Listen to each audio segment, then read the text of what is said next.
Well, the Lloyds Banking Group, which owns the Bank of Scotland, told us we offer a number of competitive savings accounts which regularly top the savings best buy tables and are available to both new and existing customers. Well, we've got money guru Martin Lewis here. And what I really want to know, I'm sure lots of people at home as well, how come they can charge us so much when we borrow and then give us so little when we're saving?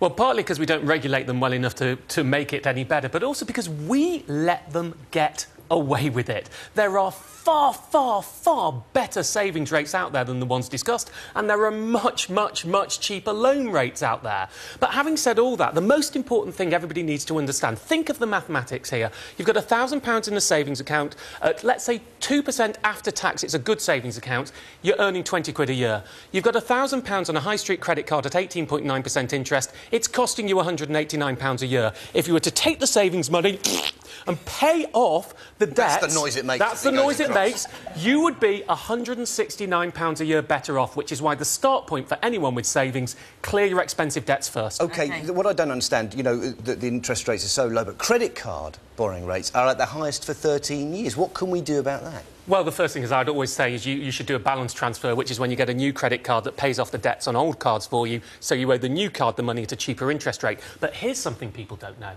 You have a right, but you don't know this, Will. I'm terrified.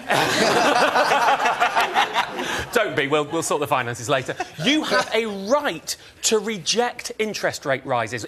People around the country, millions of people, letters through the post. You're on 22% APR, it's going up to 26%. You can say no. So you just say no thanks? Well, you've got 60 days to reject interest rate rises, and the way you do it is they call it closing the account, I call it rejecting. What it means is you have to say, I won't borrow any more from you. Yeah. But, if I don't borrow any more, you can't raise my rate and I'll keep making reasonable repayments. Reject interest rate rises. Don't let them get away with it. Will, you're looking as though this is all brand new to you. So I'm falling. I feel like I'm walking through syrup. And you're really old-fashioned with the way you look after money. You even write cheques, is that right? Yeah, I do.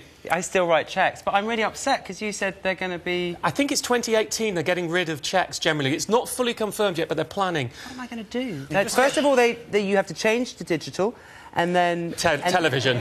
Television, and now they're going to take my chequebook away. You will find ways of spending money. Do you internet bank? No. I was going to say, what's internet? I think I've got a password. It gives you more control than writing cheques. You can actually keep on top of your accounts when you do it. Maybe you carry this on later. They could do a little clinic with each other. No, it's wonderful. Can I just say on savings, you've got to be an activist saver these days. You should be getting at least 3%, around 3% on your savings account. We've got to move on, Martin. It's fantastic. So much...